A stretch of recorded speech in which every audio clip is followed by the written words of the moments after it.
این تدبیر فرهنگی به خاطر گرامی داشتی حافظ خلقی تاجیکستان دوستمراد علیف راه اندازی گردیده نخست در صحن قصر فرهنگ بخشیده به سال رشد سیاحی و هنرهای مردمی نمایش وسیع هنر تشکیل کرده شد.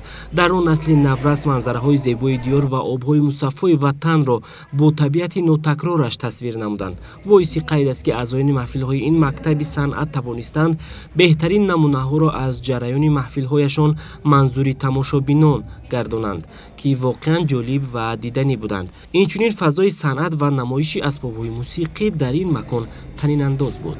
من در آزمون‌های جمهوریوی سپیده، بوستان 2017 اندلب و کنسرت‌های ناحیوی اشتراک کرده سزاوار جایهای نمایان، گرانپری و دیپلم‌ها گشتم. زیبایی به حاضرین پیشنهاد کرده شد.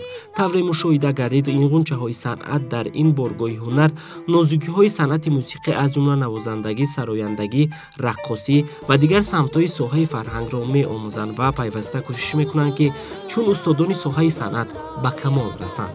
ما خوانندگان را از سن 9 سالگی در مکتب با خواهش پدر و مادر قبول نموده آنها را پس از 5 سال خوانش صاحب شهادتنامه می‌گردانیم که خوانندگان می‌توانند پس از ختم مکتب صنعت پس از 5 سال خوانش رفته در کنسرواتوری‌ها، در دانشکده صنعت، در کالج‌های صنعت آزادانه فعالیتشان را دوام دهند. شناسنامه ملت شاه کتاب‌های او. یادرس می‌شویم که برنامه فرهنگی سلسله سرود و موسیقی را در بر گرفته دیرباز ادامه نمود که در خاطر نورسان نقش بسته در سمت تربیت فرهنگی نسل امروز سر وقت محسوب می‌آید.